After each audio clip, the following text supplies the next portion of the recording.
Nuwun sewu badhe nyuwun pirsa menawi dipun keparengaken.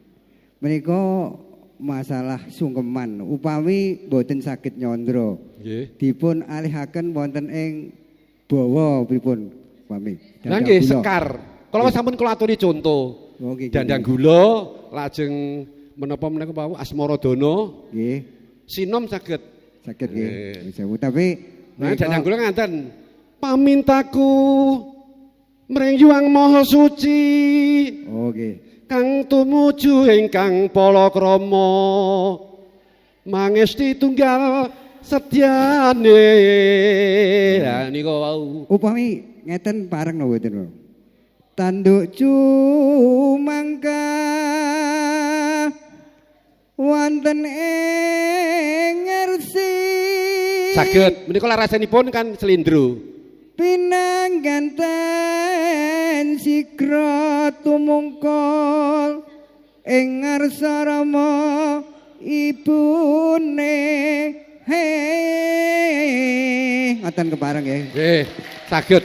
Matur suwun. Uger cakepanipun menika wonten gegayutan kalian tulodo nyuwun pangestu.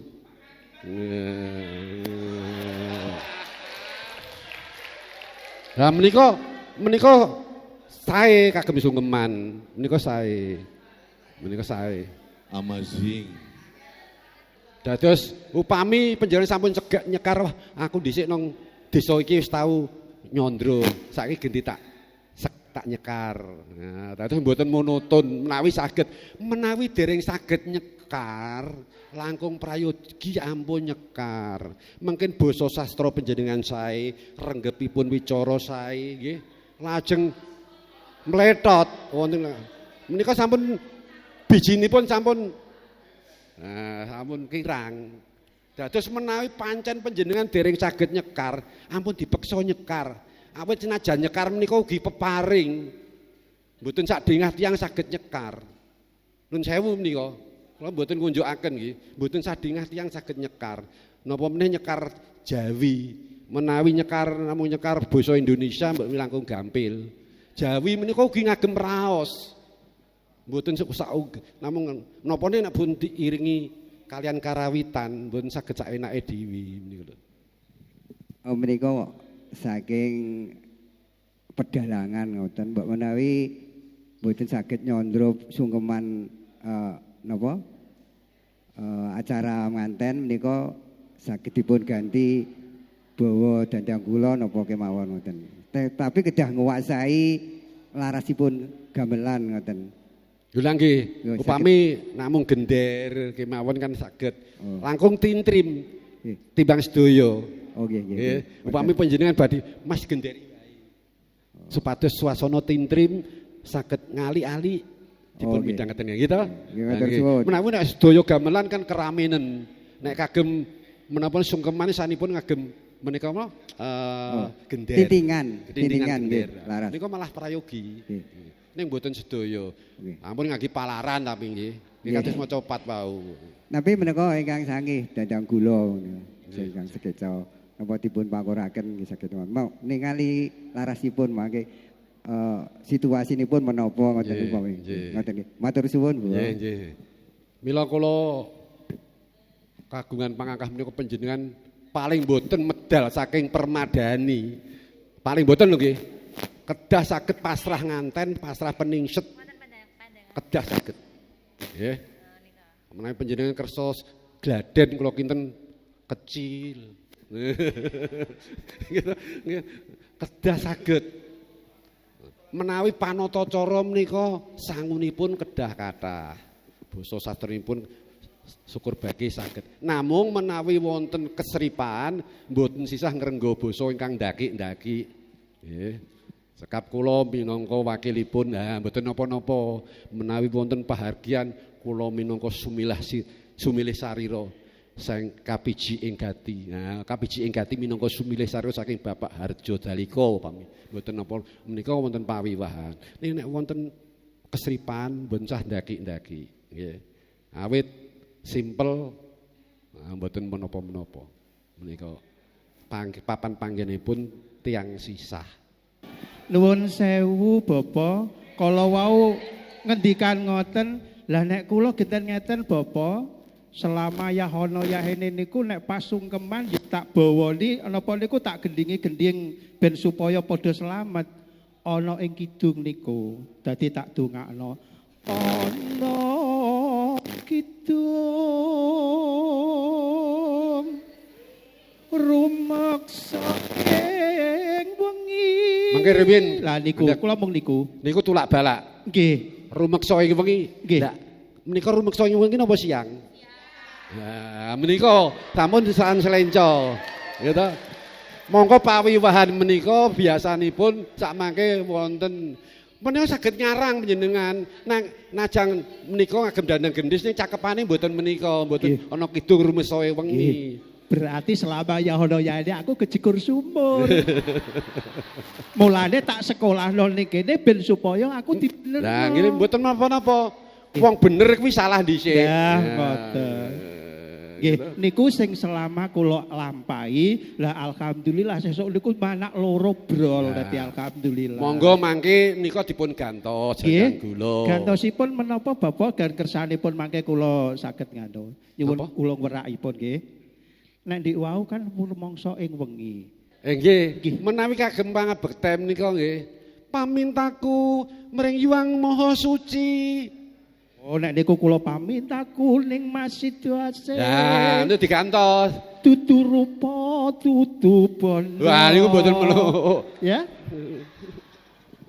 Matur sembah nuwun. Sanese mangke nek kula terus mundhak kanu. Nah, menika dandang kula, pokokipun sungkeman menika nyuwun donga pangestu dumateng Gusti ugi dumateng para rawuh sedaya. Menawi ngagem sida asih malah sae timbang ana kidung rumeksa ing wengi. Nggih, monggo. Pamintaku ning masjid asih hatut runtut tansah reruntungan. Kok ora keplok-keplok iki apa cah ketok kok. Lah. Nggih, sithik mawon Bapak mangke sesuk malah kula mboten diundang nggih. Ing sarina sawe ngene datan kenggang sarambut lamun ado caketing ati yen cedhak tansah mulat sida asih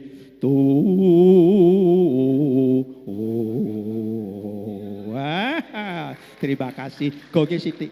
Dereng rampung nika mau. Pindha mimi hamintuna. Ayo bareng aruni Mas barengan tepi wajib. Sida asih brayan menika. Langkung praogi niku timbang ana kidung rumeksa ing wengi. Njumbuhaken kalian swasana. Pun catet kirang niku wau panjenengan sagung para siswa ingkang dhat kinurmatan. Pepanggihan kula ing bab wonten seserepan adat tata cara sampun purna. Dados namung 3 pepanggihan.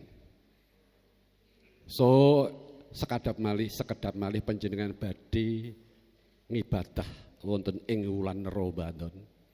Pramila keparengna kula ngaturaken sugeng Ramadan wonten wulan siam menika. Mugi-mugi ibadah panjenengan pun tampi dening Gusti ingkang murbeng dumadi purwa ngantos dumugi ing wasana. Mirunggan kula pribadi nglenggana dumateng sedaya kekirangan kula. Anggen kula ngayahi jiban ngaturi sesepan panjenengan wonten tumpang suwing basa. galap gangsuli ngatur ceweting paromo sastra inggih awit saking cubluk ing pangertosan dalah kirangi serpan kula ugi kula ngrumaos titah sawantah ingkang boten kalih saking kalepatan pramila dumateng sedaya kalepatan kula purwa madya ngantos dumugi usana ingkang kirang hanuju prana mranani dumateng penggalih panjenengan sedaya kula namung saged tumadah nyadong lumutring samudra pangaksama pepet puput pepuntone ngatur monggo sami asanti jaya jaya wijayanti jaya pinayungan sing Gusti ingkang murbing dumadi rahayu ingkang sami pinanggih billahi taufik wal hidayah wassalamualaikum warahmatullahi wabarakatuh nuwun. Waalaikumsalam warahmatullahi wabarakatuh.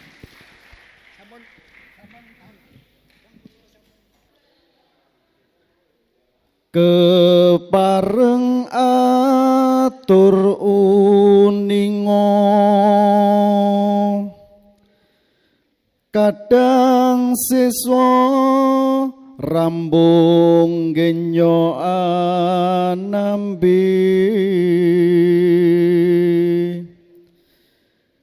sagunging wulang wuro wewarah Rama Dwija keparengna para siswa pamit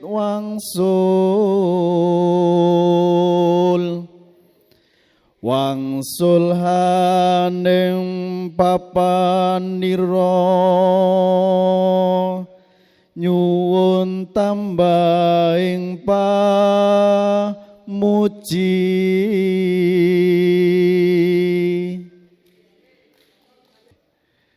Rama Dwija kepareng matur bilih para kadang siswa sampun rampung anggenipun nampi seserepan. Sedaya murip jendoro sulih slira saking siwa piniji sun tampa palapuramu Enggao kang satata ingkang tekon tartamtu bakal tinemu ngupaya kawruh kang nyata migunani mringsa sami semonggo kula dherekaken kondur wonten dalem panjenengan suwang-suwang matur nuwun.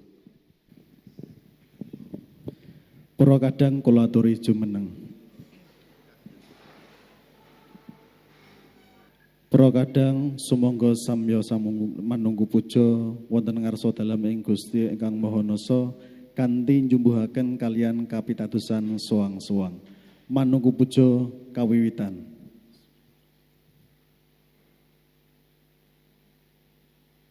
Menunggu puja purna. Sukung kundur matur suwun. Matur nuwun sae sanesipun mangke sami gaden.